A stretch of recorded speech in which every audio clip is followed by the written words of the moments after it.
47.532.8, the USS Maddox is conducting an intelligence gathering patrol in neutral territory.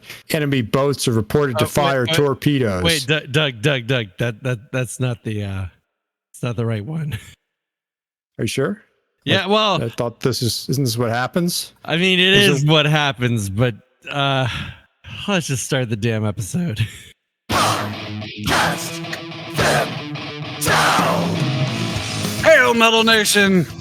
This is Podcast Them Down. I'm Tim. That's Matt. That's Doug. We are continuing our rewatch of Star Trek, the original series, and determining how metal and how good every episode is. And today we're doing Season 1, Episode 26, Errand of Mercy. And I have not seen these episodes. I'm going to be watching them in real time, so I don't know what the fuck that was all about.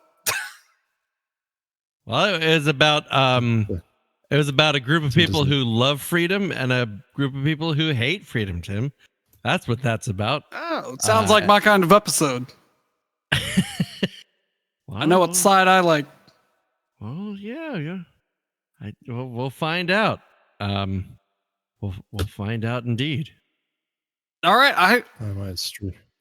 I don't think Hit play. I think you hit play at this point. Yeah, you hit play. I don't think there's any reason to further delay the beginning of the episode, so I'll just get ready here and start to hit play while you two can start discussing what happens, and I will watch it in real time when I hit play any second now. Look, freedom hater, you're going to hit play when we tell you, because that's what freedom's all about. No, it's my choice to hit play, and I will, it just so happens to be at the same time you told me to. Okay, well, that seems fair. All right. True Belgian mindset. Again, first time listeners, watchers, I am watching the HD version, the remastered. Mm-hmm. So, and that is actually very, very, very important to mention. It has been. I love the chair spinning around in this intro. So you better fucking get going. Okay. So the Enterprise is on high alert. They have received coded orders from Starfleet Command. And negotiations with the Klingon Empire are on the verge of collapse. There is going to be a surprise attack probably from those Klingon bastards. So the Enterprise has been ordered to the peaceful, backward, lazy planet of Organia to prevent the Klingons from establishing a base of operations on this loser planet. The Enterprise is going along, and all of a sudden they're hit with a magnetic pulse. It's very shocking. Kirk orders the phaser banks to lock on and fire, I guess, with the magnetic pulse. We see in the HD version a whole bunch of Klingon D7 warships, which is very problematic, and we'll talk about that in the deliberation chamber. But Kirk orders to fire phasers with a proximity blast set at 100% dispersal pattern. I don't know what that means. I thought they're energy beams. When they fire, they're all in a line. I guess that's what the dispersal pattern they want is. So there's a very metal line coming up at the end of the teaser. So while they're getting attacked and trying to outflank the Klingons, they surmise they're at war, and Uhura relays an automatic all points relay that tells the Enterprise to go immediately to Organia and establish their base there. When, Doug? Before the war they didn't want. No, before the hammer falls. Oh, yes. Oh, yes. Before the hammer falls. Woo! And a head warp factor 7. That's the all right, season. let's deliberate. Mm-hmm. All right. I do love. So we weren't about the Richter's scale of cultures. Yep. Oh, Is that how much a culture shakes? I forgot about the Richter scale of culture. That's very important, Doug. Yeah, this is there's a very friendly people, peaceful, living at a primitive level. There's little of intrinsic value on this planet. It's approximately class D- on Richter's scale of cultures. To which Kirk comments, "Another Armenia, Belgium." And Spock's like, "Sir, the weak innocents who always seem to be located on the natural invasion routes." That's just so great. Fuck you, Belgium. Yeah, I'm glad I watched the original version because it is unhelpful to see the Klingons at this point. Yeah. After what Belgium did to the Congo, I say, fuck you, Belgium. Well, they got what they deserved. No, that you don't understand, Tim. They're a D- on the culture scale. Those Belgians, just like the waffles and chocolate, Organians. though. Okay, so Doug made the right decision by watching the original version, in which there's just a bunch of flaps and floops and not a Klingon ship to be seen. Yeah, there were Klingon ships firing. Yeah. You saw a bunch of D7 battle cruisers there, Tim. And do you want me to tell you why that's a fucking piece of disaster? They were Klingon ships. Well, they okay. Klingon. Klingon. Do they say Klingon? I'm watching it on mute. Oh, they say Klingon a lot. That's funny. Okay, Tim. What season did the D7 battle cruiser premiere? Oh, I'm guessing not season 1. Oh no, not season 1. Let's go 3. I'm going to say last season. You're not Trouble with Tribbles? No, it doesn't appear. The first episode the D7 cruiser appears on is the Enterprise incident, where it's a Romulan ship. Now, do you know That's right. Do you know why they made the Klingon battle cruiser? Do you know why they made it? I forgot. Does this have the bird things on it yet? It will. It will in the Enterprise instance. Do you know why they made the Klingon battle cruiser? I do not. Because I believe it's AMT, the model company, wanted to sell another model kit. So they demanded that Andrew Probert make a new ship.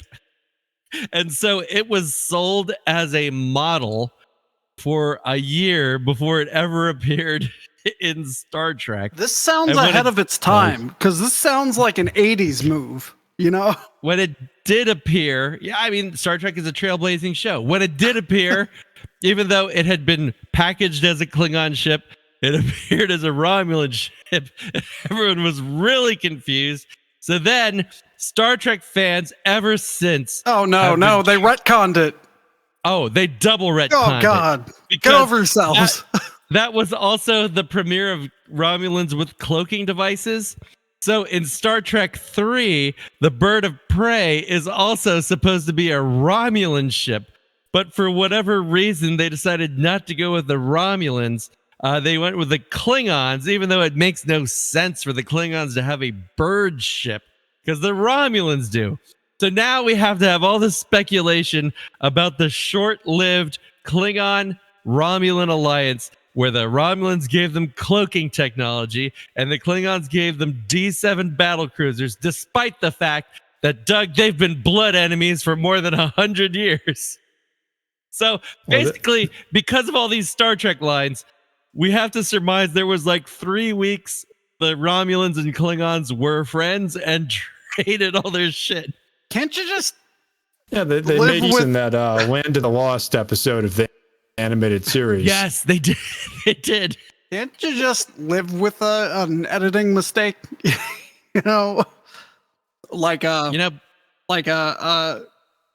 I can think of is when Itchy played Scratchy's ribs like a xylophone and hits the same rib twice in succession, yet producing 2 clearly different tones. I really hope someone got fired for that blunder.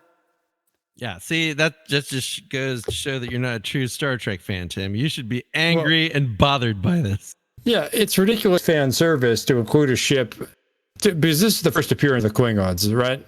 Canonically, I have no sense of... Yeah. Yeah. Well, unless you count all these bullshit Enterprise D5 battle No. cruisers, but I'm not gonna Nope. recognize that bullshit. All right, so put some numbers on this. Okay, I'm gonna quality. I think it was a solid opening.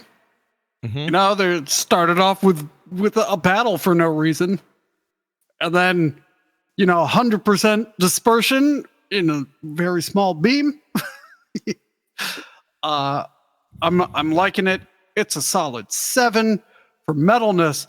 It's a 10 just because of the stupid bullshit pedantry about the battle cruiser in my version, and the fact two different versions exist is pretty good. What happened in the original? It was just flashes of, they didn't have money for that shit. This whole episode is about we don't have money. So there were flashes from the ship, or because they were shooting, they just didn't. Right. You just couldn't see what it was shooting from. There was no exterior shots. It's just like, whoa, oh, we've hit a magnetic charge. 18 battle cruisers, fire at them. I love / hate that they completely re-edited the opening to add a scene for the stupid bullshit. They're like, how can we have that's a 10 battle? You want to kind of build up to your enemy. You don't show things you won't see for another 2 years. Yeah. Just did this teaser for no reason. And I really like Kirk's line when as soon as they're attacked and I guess they blast the thing to bits, and he's like, well, there it is, war. We don't want it, but we've got it. Yeah, they're so And sort he very, of like very much wants it. I do like the Hammerfall reference, or it could be, it could have inspired Queen, because this predates Queen as well. So either way, I'm okay with it. Yeah, they're just like, we hate war. War's the worst. And they're like, oh boy, war. Yeah. War or not, we still got a job to do. Denying Organia to the Klingons. Damn Klingons. All right. It's a... I left and came back in. I really wanted to get going. Tim had a 10 and a 7. 10 metal, 7 quality. Yeah, I actually agree. It's 10-7. 7-10. Yeah, it is a 10 metalness. You start with a battle, whether seen or unseen. It's a 7 for the first canonical appearance of the D7 battle cruiser, which we have to now acknowledge always happened. Just like the dewback lizards and the Jawas. A blanket and unaware dismissal of people not like you. Calling a culture a D-. Not to belabor the point, but let me belabor the point. Was the other only significant error editing change that I remember so far in the whole series was the guy blinking, right? Was that has this been the only other major change? It's been the most kind of egregious change along with the blink. I mean, a lot of the planet exteriors were just cleaned up, so they made them. Oh yeah, well, it's one thing to enhance it, but to they replaced it. They like gave them the continents and stuff. I don't consider that the same as inserting a ship that wasn't there. Some of the Corbomite maneuver. There's a whole thing with the little like the big ship and then the little ship, which we see in good detail. Like in the original cut, it's like a ball of Christmas lights and then one Christmas light. So I mean, they have been doing it, but this is kind of the most jarring. And they definitely feel obligated to make enough changes so you notice every single episode. It's not like the Empire Strikes Back redo. Like Devil in the Dark. No, that was E.T. Yeah, they're holding it like over there. Yeah. At Glow in the Dark, there's some very egregious digital matting when the original optical mats and the original paintings look great. But yeah, overall it's better. They resist the temptation to crop it all to 16:9, which is increasingly appreciate in this day and age. Yeah, that is the correct answer. All right. Open that door, Timothy. So we arrive with them orbiting the planet. We get a captain's log. They've reached Organia established standard orbit. There's no signs of hostile activities. Unit XY7847 reports a fleet of Klingon ships in their sector. Could ask what bearing? I guess that's relevant. I'm not sure why that's relevant, but I guess so. Those Klingons are coming. And Kirk goes into full-on commander mode. He's like, Mr. Sulu, everyone on the phasers, all 75 into the phaser banks now. He's like, yes. And then a little contrary to what he said in the last episode, he's like, Spock and I are going to the surface alone. You're in command. Your responsibility is the Enterprise, not us. We're expendable. And Kirk is quite confident the Klingon fleet is in the quadrant. I guess they did just fight them. They know that Organia is going to be a target. And if they should emerge, Sue was kind of cocky, and he's like, well, handle them. And Kirk's like, no, evaluate. Get out of here if there's a fleet. Mm-hmm. No ifs and buts. You get to safety and you alert the fleet. You will not attack alone. Mr. Spock and I will be all right. Mr. Spock, let's you and I pay the Organians a visit. So they beam down. I love how they beam down right before everyone walks into the frame. Well, it looks like an abandoned like rec center or something. And then everyone steps into the frame, including a goat. So they're on our cowboy set, but they're wearing medieval clothes. So it's a good mix of stuff there. That's how we know they're a stagnating culture. We see it's a space goat, if I recall. They do something to the goat. Yep. I believe you're right. They beam down and they just show up, and Spock thinks something's wrong because people don't just run up to them exciting as these new god figures come to their world carrying weapons and candy. They literally don't give a shit. They're just walking around. A curious lack of interest. We see the ruins, which look like, I guess they're alien ruins. Perhaps a fortress or a castle. The goats have green fur, but some. They're space goats, man. Yeah, the space goat. And then we meet a man named Aelborn, who is the reception committee. They deduce. They introduce themselves.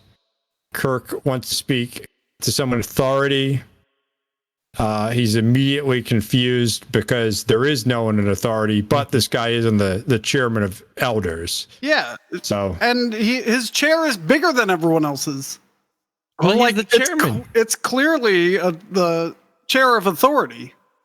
Well, I mean, you don't get to be the chairman without a cool chair. But he's also wearing eyeliner. I can see very clearly, by the way. Well, he's a man of authority. I mean, you keep saying the same thing. So yeah, we end up in the council. Spock wants to check out the space goat and just goes to reconnoiter. Kirk is speaking to all the elders. He says the government, my government has informed me that Klingons are expected to move against your planet. The who? My mission is to keep them from doing it. Klingons. And then Aelborn's like, so what you're saying is we have no choice but to submit to you. And Kirk's like, no. You have a choice with the Federation. You have none with the Klingons. They're a military dictatorship. War is their way of life. We offer you merely protection. Mm-hmm. And then Kirk's like, this is a strategic planet. You have to defend it. We will help you. We will send in special advisors, help you build defenses, build facilities. You have no public infrastructure. Your kids are stupid. You don't have any technology. We Fucking will help D- you, but losers. you have to make that choice. Yeah. So not only will we arm you, but we'll remake your world, end disease, hunger, hardship. All you got to do is let us fight a war right here, right now. Yeah, and they very confusingly and just gallingly to Kirk are not too receptive to this message. He explains what the Klingons are about, which is mass enslavement. Mm-hmm. If they don't change their way of life now, they're going to lose it. And we get the famous Kirk, "I'm just a soldier, not a diplomat" line. Which I always like, because I imagine the Captain Picard version being the exact opposite. I'm not a soldier. I'm a diplomat. Okay, but then they get the communicator starts beeping, and Sulu alerts them that a large number of Klingon vessels have arrived. And it's better than that because Kirk interrupts the Elder to take the phone call to talk to Sulu. Oh, that's right. So they're explaining why they don't want the Federation to build paradise on their planet. Blah, blah. Yeah, it's like, and the phone rings, and he's just like, "Hello." So Sulu says that the Klingons are opening fire. They've raised screens. This is the first establishment that they can't beam people up with the screens up. Even though they've done so several times earlier, but the plot demanded it. And so the Organians seem unconcerned. Somehow they know how many ships the Klingons have. You just answered the phone. Like they said, like, well, your ship better get out of here, Captain. There's 8 space vehicles. They're probably gonna kick your ass. And Kirk, just for the interested in how they know this, but once he gets sort of the operational understandings, he's not interested in the greater implications. There are none. Somehow they know that. They somehow know that several hundred men have beamed down with weapons. And Kirk is like, how does he know that? And Aelborn says, "Oh, he's really like quite intuitive, but you can rest assured that he's right." And they're like, "Okay." And Kirk is so in his element here, like the Spock banner, where they're like, "So we're stranded here in the middle of a Klingon occupation army. So it would seem not a very pleasant prospect. You have a gift for understatement, Mr. Spock. It's not a very pleasant prospect at all." So then it ends. Yeah. Oh, I'm not there yet. Okay. Chamber. I believe you mean chamber. Chamber. So, when do they stop calling them screens and start calling them shields? That's a great question too. Let's keep an eye on that. Yeah. Because screen implies that you can allow things through, which I feel like would be an ineffective defense. Huh. So, yeah, I mean, this is really metal. So they have the operational understanding of what they think this planet is. They beam down. They find lots of things contradictory to that understanding, but they're not interested. And they're just solely focused on imposing their viewpoint on these people, even though they see lots of indication that maybe there's more going on here. And they think education and candy and infrastructure and new technology and dependence on technology is going to be appealing. That's just assumed. That's how it is. It's very metal of Kirk. He's there. He wants to kill shit. And the only way to do it is to bribe these people he thinks he's so much better than. And he bribes and them. The planet's arrested. He bribes, even though there's no obvious want or despair, or everyone is happy, and they're like, "No, you're doing this wrong, and you're going to be on the boot of my enemy." You're clearly, I'm so much better than you. Yeah, and you need to. I can improve your lives if you let me go kill these things. It's like, don't you understand how stupid and vulnerable you are? And it's interesting that the guy, the older guy, was like, "Oh yeah, there are a bunch of there's a bunch of ships here now." Like, how does he know? So, and Kirk, just blah blah blah blah blah blah, right?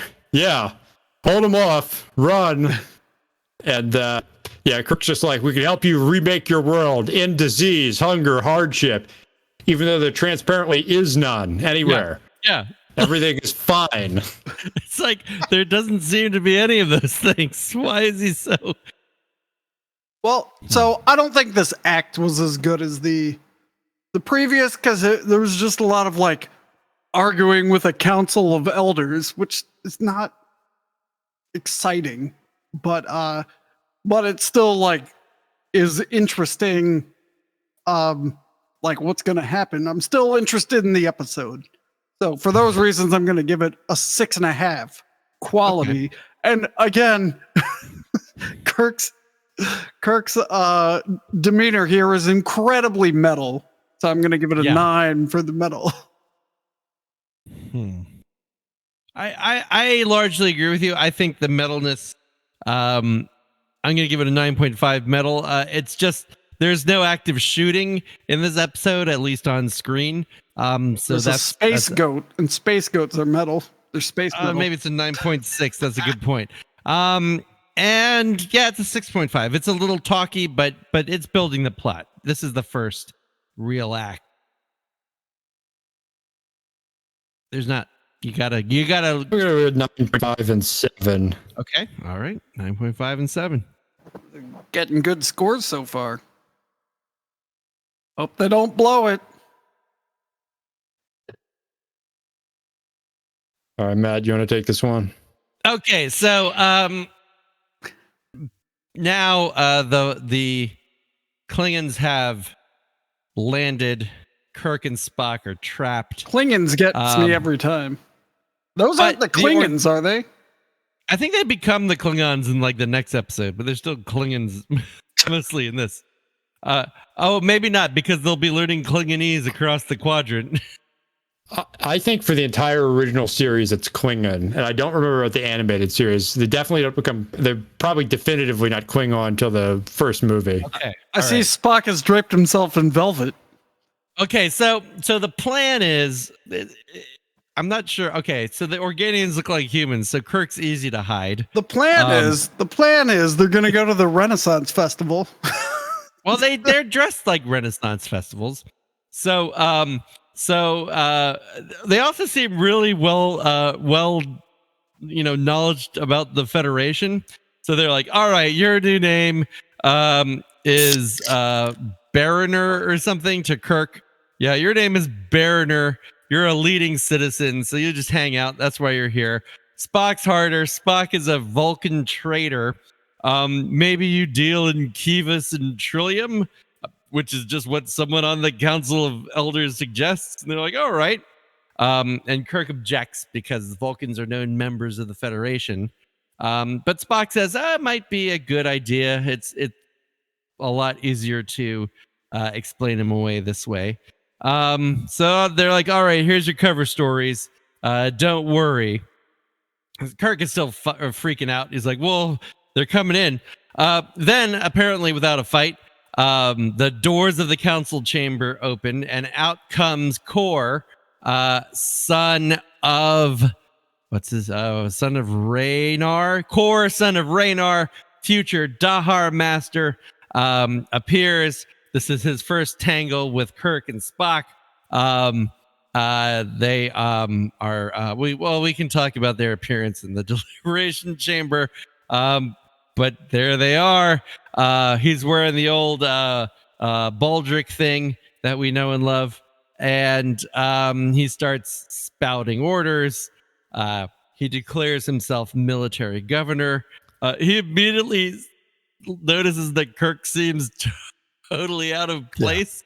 And Kirk has one objective here, which is not to stick out. And then like his second line is to Kirk.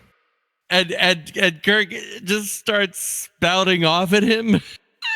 So Kirk immediately gives Kor lip.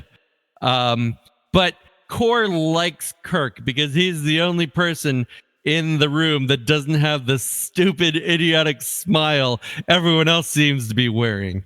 And then he notices the Vulcan, and he says that my name is Spock. Probably shouldn't have used your real name. A dealer in gas and trillium. I mean, wouldn't they know that the Vulcan ambassador to the Federation has a son named Spock? That's just... And it seems to be a highly systematized surveillance society. So, yeah, one would think. I mean, we've never met it. Maybe it's like James over there, you know? I mean, we never meet another Spock. Anyway, so they're just like, all right, that's fine. They Kirk stands up for Spock for no reason. Yeah. So Kor's like, oh, we better take him in. He might be a spy. And again, Kirk says, he's no spy, to which Kor says another great line, well, have we a ram among the sheep? So that's pretty awesome. He objects.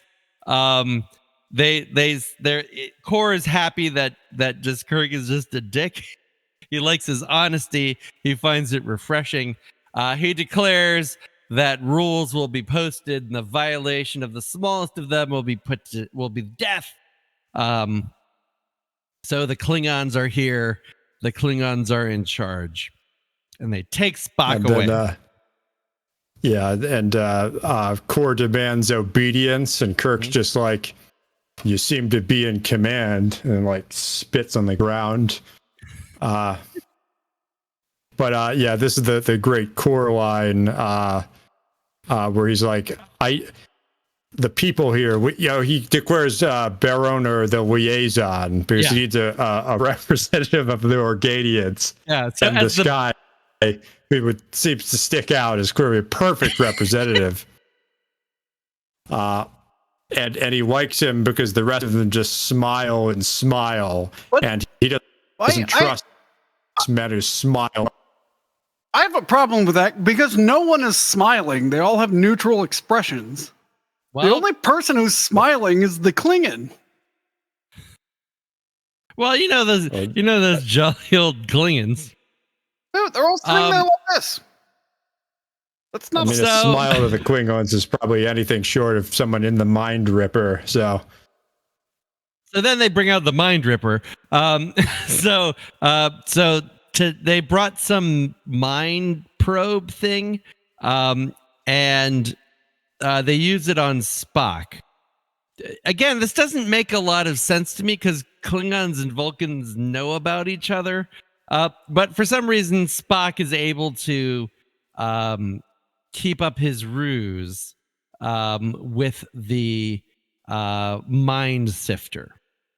He is what he claims to be, Commander, a Vulcanian merchant named Spock. His main concern seems to be how he could carry out his business under our occupation. And so he's fine. Spock is a little weak for the whole thing, but it's fine. Kirk is up there, and Spock sort of tells Kirk that it's a very difficult thing to deal with. There's an exchange with Kor. They leave him alone. And Spock warns him that if Kirk is caught, there's no way he can hide up his ruse. Not that he's been trying very hard at all.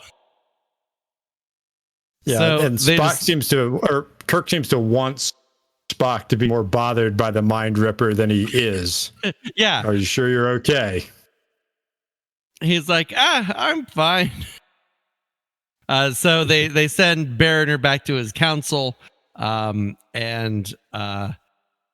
he tells them Mariner's going to receive all official notifications that are published. The Klingons are very into notifications and rules. We know that about Klingons, that they're all about procedure, and official orders, and process. I believe it's an old Klingon phrase: "Trust the process." So Kirk and Spock immediately decide what they need to do is terrorism. This is a long act, by the way. Action, yeah. Mm-hmm. So they discover that there's an ammo dump, and they just think, you know what, we should blow this up, and so they do. They beat up a bunch of Klingons. They throw a grenade into the munitions dump, and boom, there's a huge explosive. Lots of fireworks. And they're back after they blow up the weapons depot. Kirk goes bragging in the council chamber. Again, Kirk is the worst. He's like, listen, you fucks. I told you this is what happened. That's why I blew up the ammo dump. Yeah.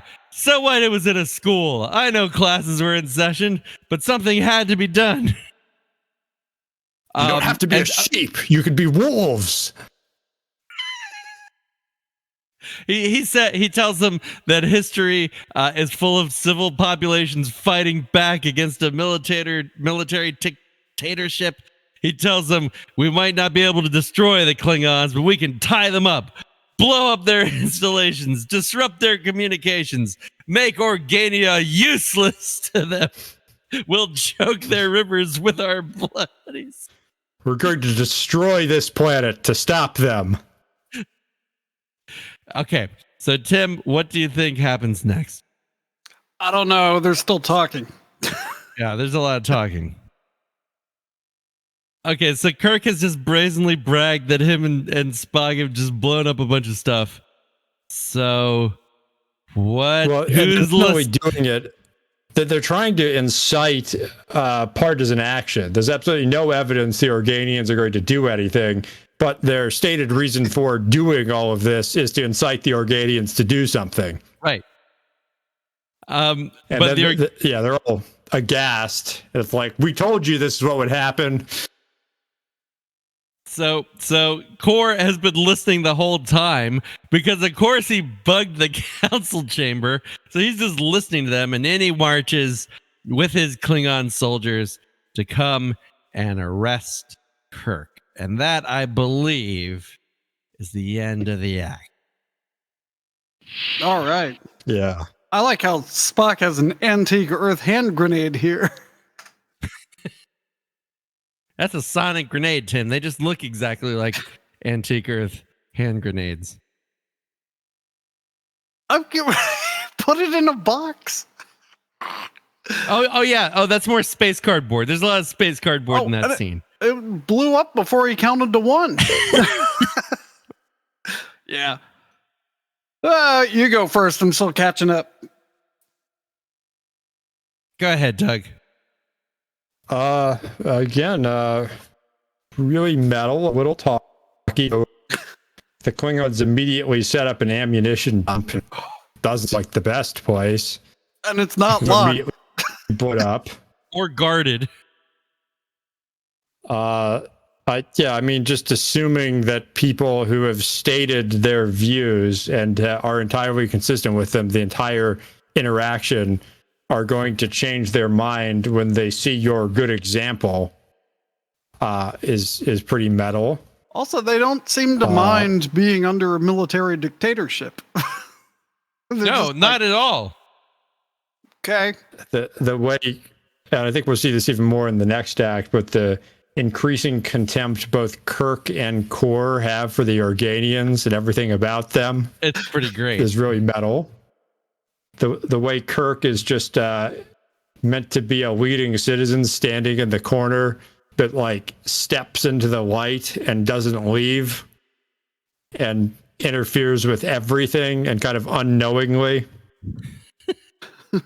is pretty metal.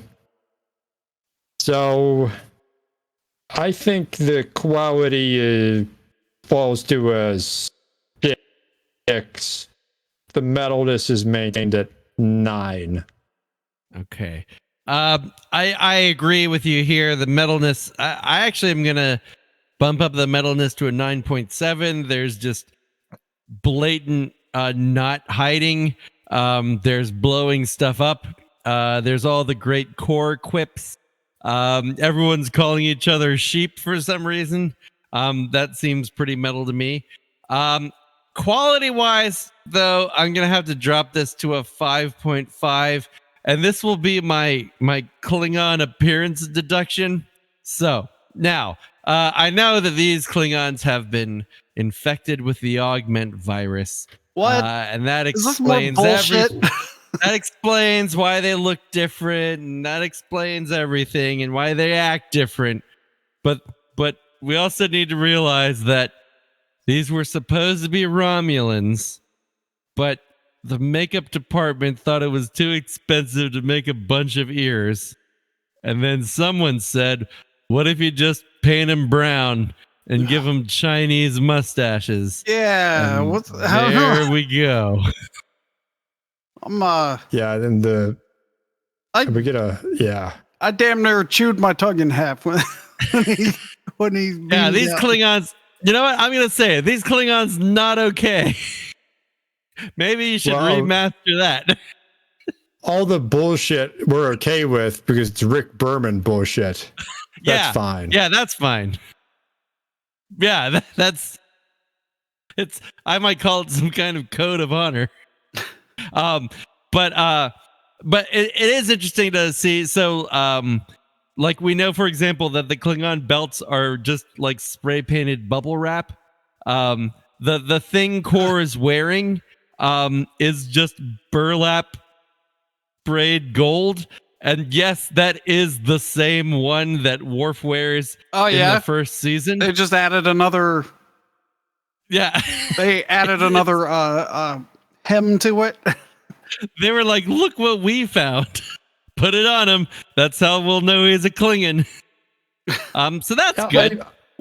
How do you... For a half-assed costume, they are remarkably consistent through time. That is true. This core image. And we'll talk about this more in the decades to come, but the way the Klingons kind of start out Orientalist here, and there's no aliens in Star Trek are racial proxies at all. Right, so anything we see, totally our imagination, but our imagination consistently veers in different patterns. Yeah, into next gen. That's not their problem, Doug. It's ours. I think I'm going to go up to 9.5 metal because I've read about the Mind Ripper. Oh yeah, that's a Tim Owens song. Yeah. Well, for all I'm gonna say the quality has dropped precipitously, and good luck transcribing that one. And it's going all the way down to a 4.7. Wow. It's still pretty metal, but not as metal as the other scenes. They can't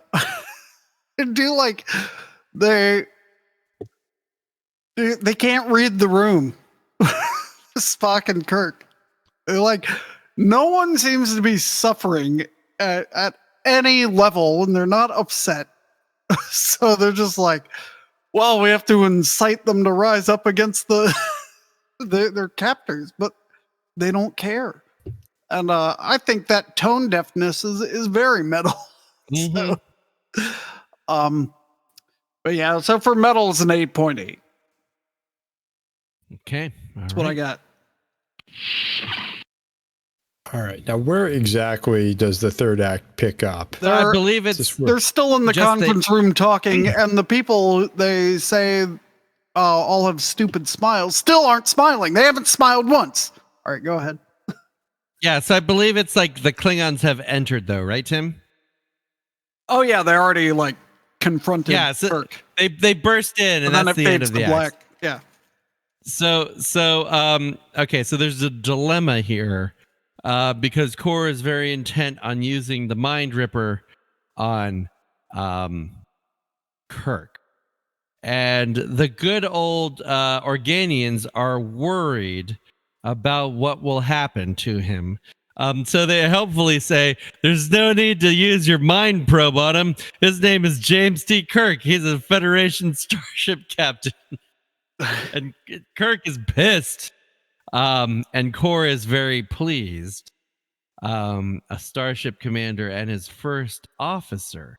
And apparently, even at this point, Kirk's renown is known in the Klingon Empire. Starship Commander is a universal, in every culture, figure of great respect and power. That is true. Was the Gorn understood, and the Klingons understood. And the Romulans understood. That none of the Organians are wearing tights, but Spock and Kirk decided to wear tights. Well, they're trying to fit in. They got a lot of learning to do. I do. This is the Kor does express outright disgust at the Organians. Okay, yeah. So about here. So then Kor has them lock up Spock, and he takes Kirk to his office, and we think there's gonna torture him, but instead they just have a drink and talk shit about the Organians. Well, and Kirk's like pointlessly standoffish and even kind of juvenile the whole time. You take your rules and shove it. Go climb a tree. Kirk gets my phone call. Kirk gets really mad when Kor says the Klingon Empire and the Federation are very much alike. And he says, "No, we're nothing like you. We're a democratic body." And Kor says that they're two tigers, predators, hunters, killers, and it is precisely that which makes us great. And there is a universe to be taken. Have they ever used the Mind Ripper since this episode? We'll actually get to see a different Mind Ripper later. It's pretty cool. Yeah. So the Klingons believe that they are the same as the Federation. Kirk believes that is false, and the Federation is right, and the Klingons are wrong. Kor believes that they are him and Kirk are very much alike. They're two tigers, predators, hunters, killers, and that's what makes them great. It's a universe to be taken. And Kirk's like, it's a large universe, Commander, full of people who don't like the Klingons. Kirk uncrossed his legs like that scene in Basic Instinct. Yeah. I mean, he's not wearing tights either. He threatens to kill Spock. He threatens to dissect Spock. Why? I don't know. He's going to make Kirk a mental vegetable. He just wants Kirk to cooperate, and he gives him 12 hours and reminds him that war is a game that Klingons play to win. It's a very flirty scene, I think. It is. Yeah, so then they take Kirk and throw him in the dungeon. They have a medieval style Earth dungeon for some reason there. But when they throw him, they've covered the mat he lands on in hay. And when he lands, you can see the whole mat move. And Kirk's immediately back to planning. They all 6 hours, 43 minutes. Kirk's like, we can count that to be punctual. I think we can raise a militia. Isn't enough. If we get out of here, we've got to directly attack Kor. These Organians, And Spock's like, they just don't seem to understand. It's most particular. And then Kirk's like, our orders still stand. We've got to make some attempt to neutralize the occupation. And then they're like, oh, we got to formulate a plan to escape. And then Aelborn just enters. Just walks in. Door was unlocked. What's up, chums? And then he invites Kirk and Spock to come with him. And even though I think the door is still open, Kirk's like, go? And Aelborn relays that the Klingons plan to do violence and that they're not going to permit that. And then Kirk's like, you turned us over to them. You expect us to trust you now? And do you really have a choice, Captain? So they end up back in the chamber. And Kirk's like, we can't stay. It's the first place they're going to look. Even though where really doesn't matter, apparently. But also, I mean, it kind of seems... Isn't the council chamber still bugged? What happened to that? Now they can just talk freely. That's right. It's literally the same chamber. Yeah. Did they do any? Yeah. No, he heard what he wanted, so I'm sure he disabled the surveillance devices. Yeah, it has been 6 hours. They're like, well, we got the spies. Take out all the microphones. And Kirk sort of contempt for these people just increasingly shows. First you turn us in, then you get us out. What are you going to do now? Wait for them to post a reward so you can collect it? And then, you don't understand us. Dead man. Kirk is really upset that apparently they didn't beat up the guards. They're like, well, how'd you get past all the guards? And Aelborn is like, don't worry about it. We just got past them. They're like, wait, what do you mean? You're supposed to beat them up. They're so and then they're so chill. Like, is the whole planet on fentanyl or something? Maybe. And this is great, man. I didn't even think about the surveillance thing. Of course, the Klingons hear all of this again. Right? Like nothing is like when Kirk navigated or narrated everything in the to the Gorn. Yeah. With that tube. Yeah. That was not given to him to make journal entries. Yeah. And he does. Actually, I think there's no pattern recognition. I think they're actually crunk. They could be crunk. So Core clearly has the speaker volume down, and he's reading papers as Klingons usually do. And someone walks in. Someone walks in and tells him the Federation prisoners have escaped. Core is pissed. Right. He wants to get back to his Klingon paperwork. Exactly. In Klingon culture, the assignment of blame is clearly very important. Oh yeah. There's lots of whininess. Klingons are very whiny, kvetching kind of culture. So the Klingons are pissed, and so Core implements Special Occupation Order number 4. What were the other 3? Great question. Wonderful question. We don't know, but number 4 is the bad one, man. We cut back to the chamber, and I think Kirk's just like, is that all you can do? Smile? They don't smile, you're free, damn it. It's like, I want to know how I'm free and why. He's so Spock's pissed. Indeed. There are several questions I would like to ask as well. Non sequitur. Core comes over the loudspeaker. He says, attention. They installed the loudspeaker. Yeah, I guess they turned it back on. Attention all Organians. This is Commander Core. Shouldn't he call himself Governor Core? He declared himself military. Anyway, right. 2 Federation prisoners have escaped, obviously without side aid. They'll be returned immediately so that you will know what we mean. Listen. And then they hear Klingon phasers, and they have killed 200 Organians. Just to prove a damn point. And then there's a speaker, and then Kirk just emphasizes what Core is saying right after he's saying it. 200 of them. Did you hear that? Yeah. And then they're like, yeah, we heard. It didn't change anything. And then Kirk's like, Mr. Spock, it's clearly up to you and me. Mm-hmm. Core declares these that Organians, I was going to say, he had that good line where he's screaming at them about their idiotic plasticity. Yeah. The refusal to do anything to protect yourselves. It's like, you told me a great deal about you hate violence. Unless you tell me where those phasers are, you're going to have more violence than you know what to do with. Core has announced, like, okay, yeah.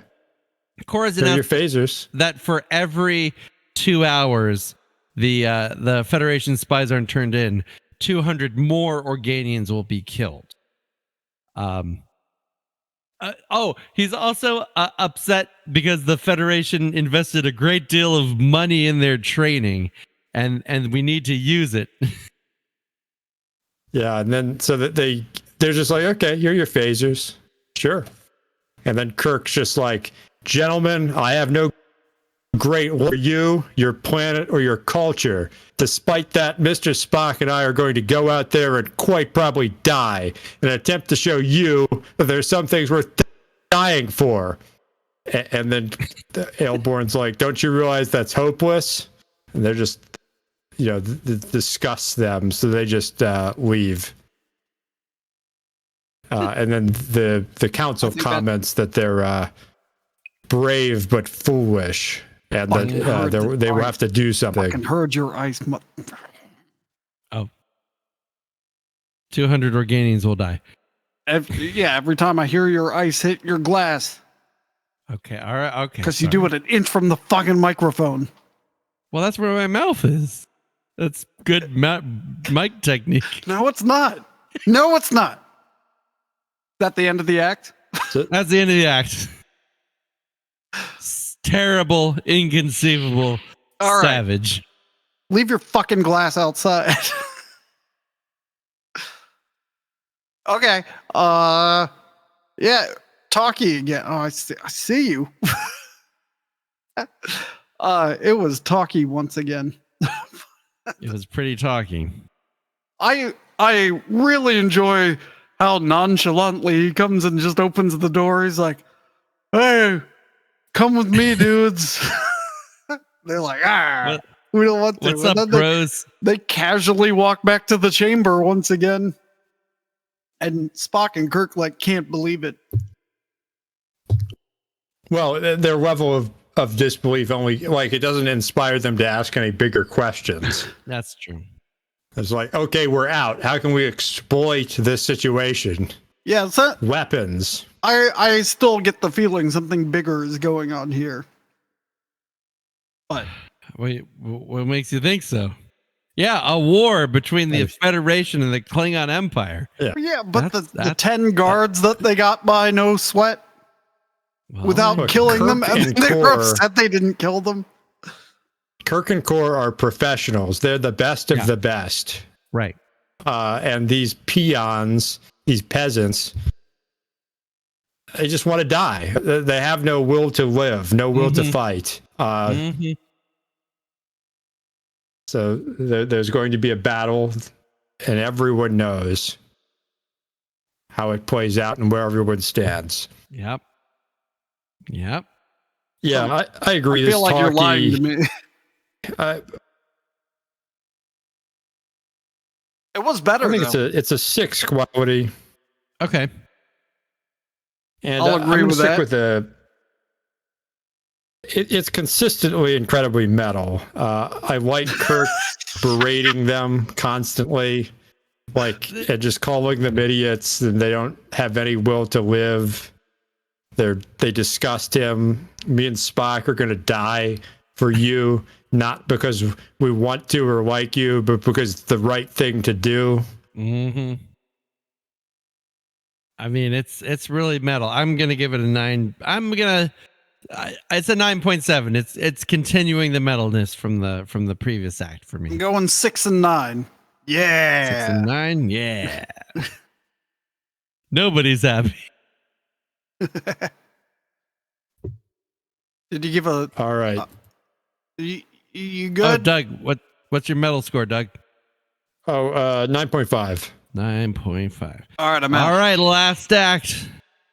This better be worth it. So we open with them in the bushes, and they're looking at guards. I think they're either about to establish this or did already, but they're just going to go right after Core. Mm-hmm. He's the target. Because then we get Kirk is in love with Core for some reason.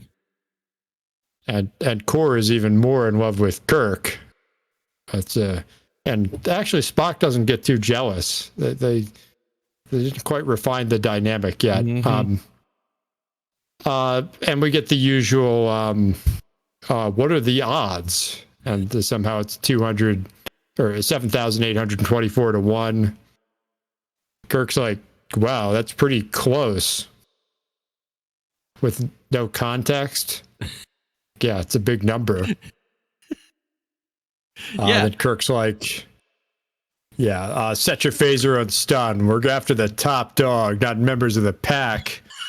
But if the situation calls for it, we kill. You got it? Again, I'm not clear why they're setting their phasers on stun for this full frontal assault of the enemy headquarters. An enemy that just executed 200 people in cold blood, 200 innocent civilians.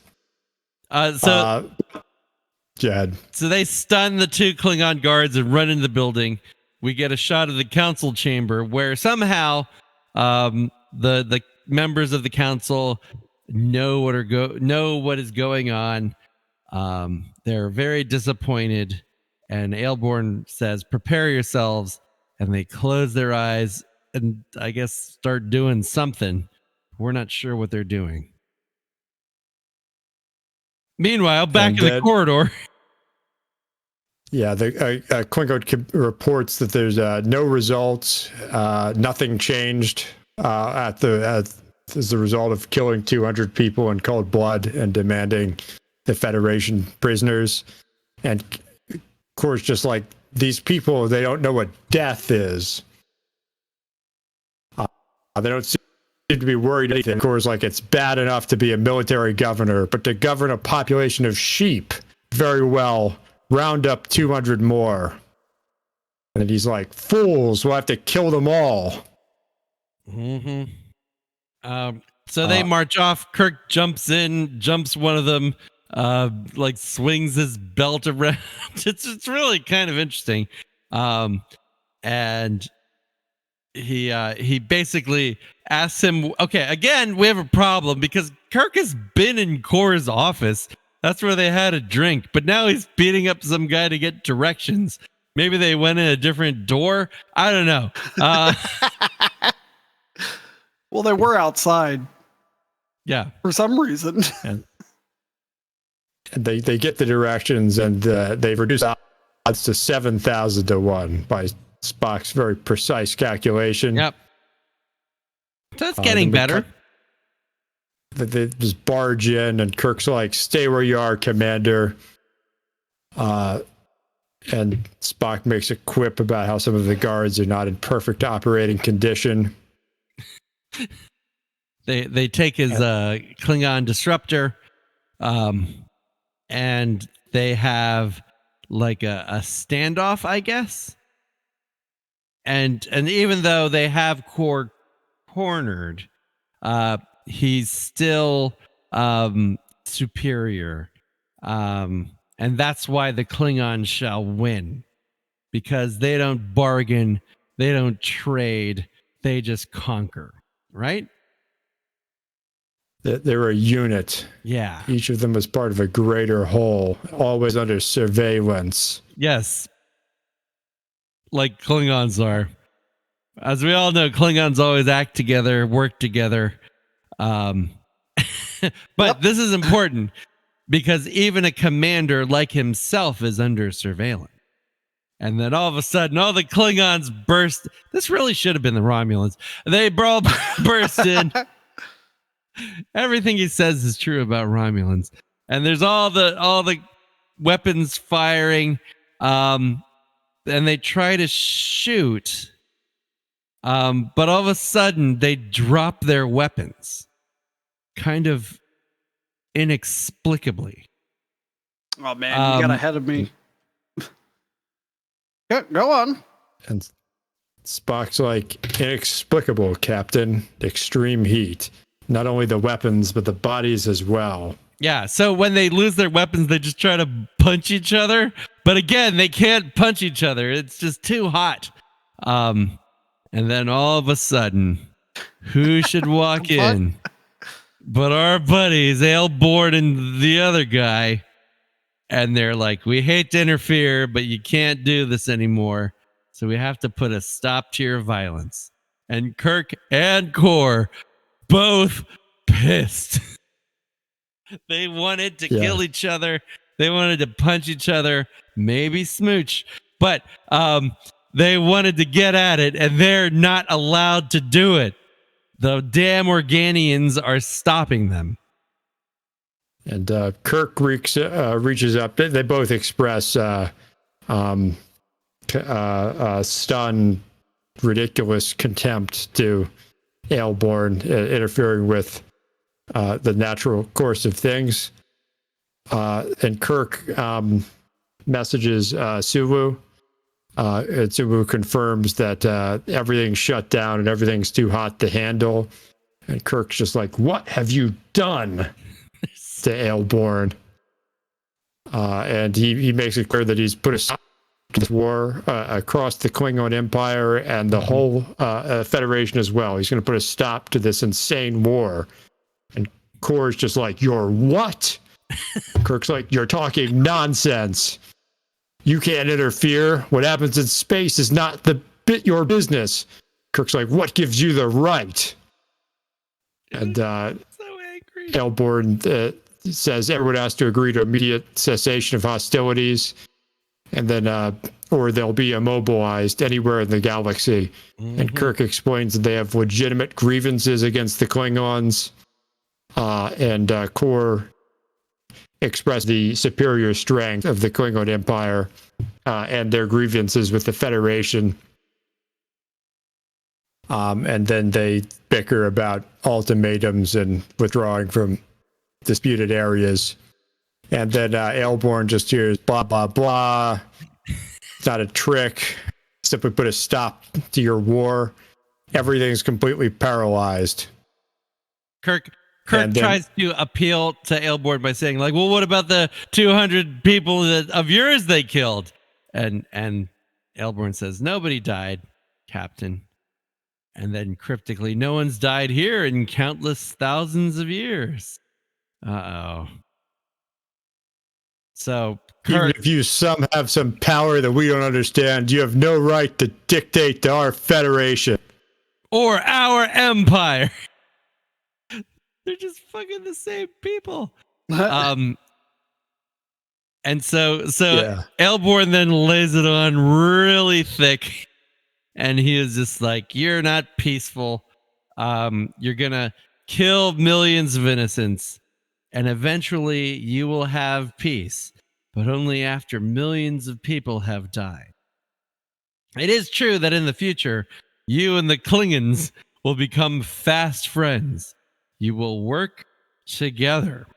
Now, unfortunately, what he didn't mention is they're working together in an even bigger war. But okay, that's something else entirely. Yeah, where do we see that? Where does this pick up after Star Trek 6? Well, I mean, so we have the loose alliance, but then I guess the Federation and Klingons are sort of like loose friends, but they don't really work together.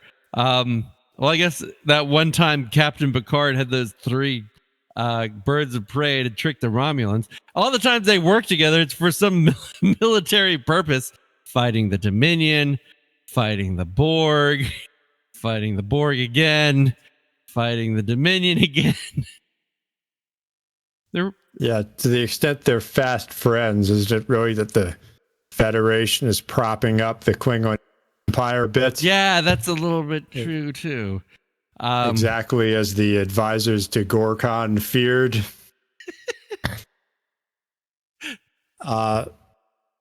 Yeah. So he's like, the mere presence of beings like yourselves is intensely painful to us. He's like, Kirk's like, what do you mean, beings like ourselves? And he's like, millions of years ago, Captain, we were humanoid like yourselves. We have developed beyond the need for physical bodies. That which you see is merely appearance for your sake. And then Kor expresses to Kirk that this is a trick and that together they can handle them. After all, he has an army. And at this point, Spock's very cerebral and just analyzing. And then Kirk asks obvious questions with obvious answers, like, what are we seeing? And if they're all conventionalizations, useless to the Organians, but created for conventional points of reference. The whole Belgian-like world. Mm-hmm. And then Spock expresses the Organians are as above on the evolutionary scales as humans are to amoeba. And then Kirk to Kor is like, well, I guess this takes care of the war. Obviously, the Organians aren't going to let us fight. And Kor says it would have been glorious. Mm-hmm. And then we cut to the bridge.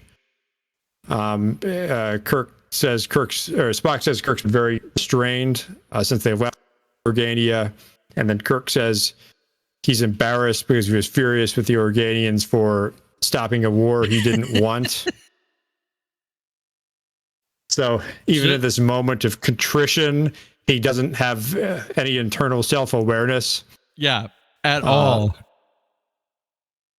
And then, Spock just says some too accommodating things. Mm-hmm. You have no reason to be embarrassed. Spock's just trying to like let him down easy. And then, in classic military fashion, Kirk says they didn't have a chance because the Organians rigged the game. Yeah. They didn't lose. It wasn't a fair fight. They cheated. End of episode. Da da da da da da da. All right.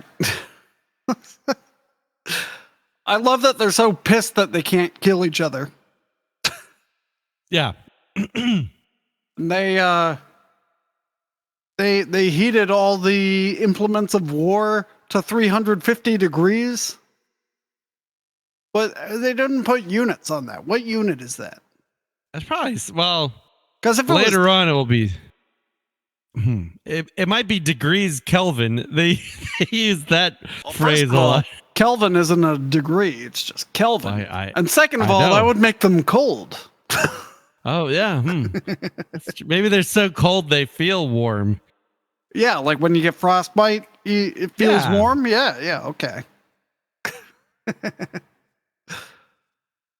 Yeah, well, it's, again, talky. It's very metal, but it is kind of, I guess there's a bit of escalation, and it is nice to see Kor and Kirk recognize their common positions and not recognize that they are several levels below the antagonist in this case. Yeah, I like how the loser civilization showed what big assholes the both the Klingons and the Federation were.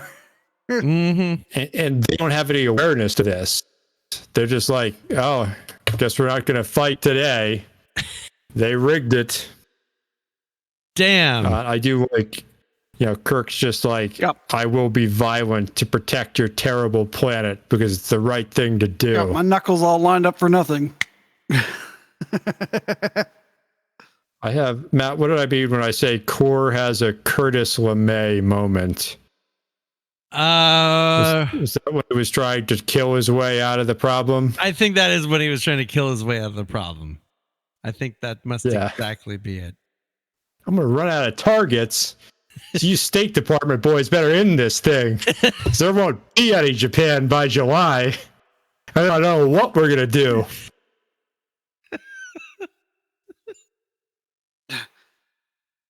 Zach Handlin of the AV Club gave the episode a B+ rating, describing it as fun, but noting logical holes throughout. I didn't find any. I don't know what he's talking about. Yeah, it's a 7 out of 10. I think the quality is repetitive, but does pick back up here. And well, it's really the metal that's repetitive, but it gets even more metal. And just the way the story resolves, a treaty is imposed on these two empires, and they don't feel any shame, remorse. Not really. We don't know the Klingons' position, but Kirk doesn't. He expresses there's some performative contrition and embarrassment, but what he's really irritated is the game was rigged. Yeah, he's just upset he didn't get to war, you know. Yeah, he was really excited about this war he didn't like. Yeah, it's not what they wanted, but it's what needed to happen right at this moment. Well, I'm going to give it a 6.9 and a 9.6. 9.6, 6.9. I'm going to give it a 10 and a 7 because like war, in this episode, it begins where it ends.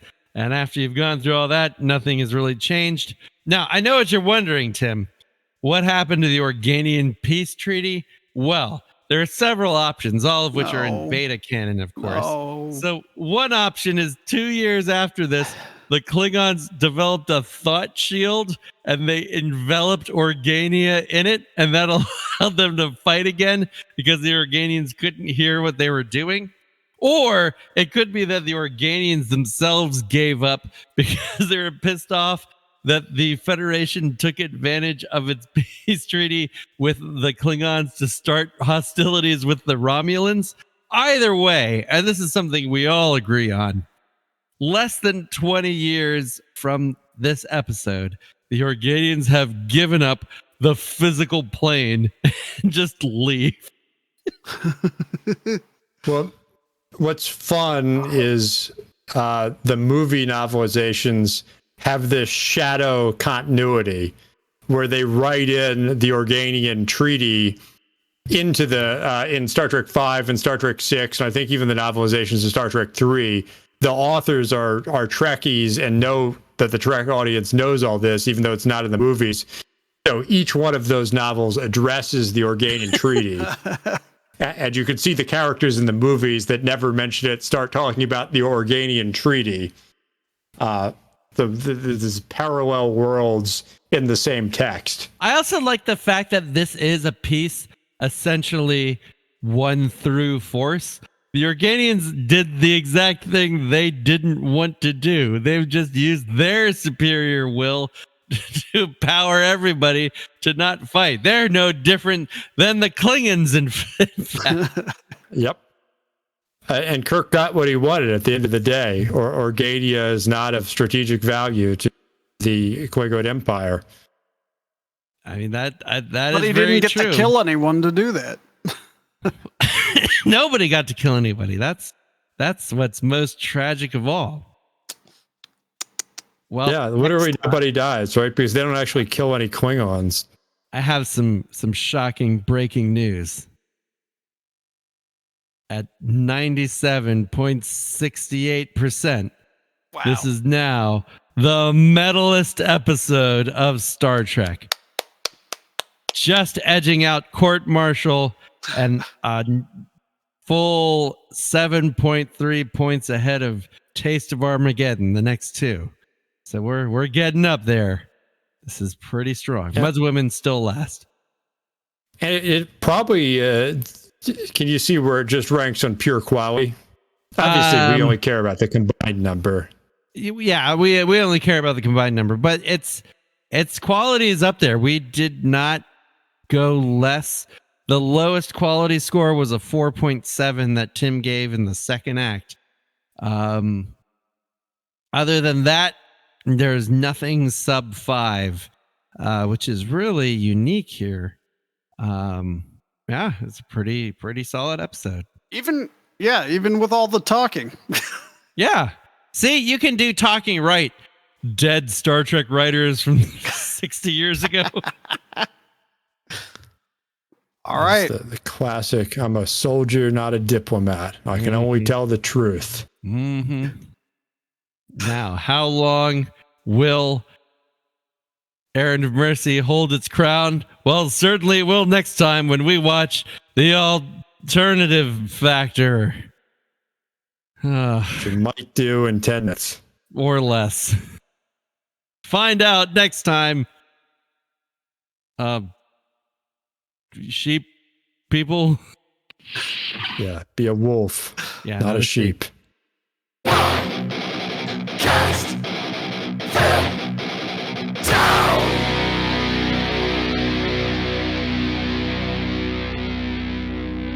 What do you mean we establish an enemy and then establish we can never fight with them? Shut up. Oh, also, in case you're wondering, this episode definitely not about Vietnam.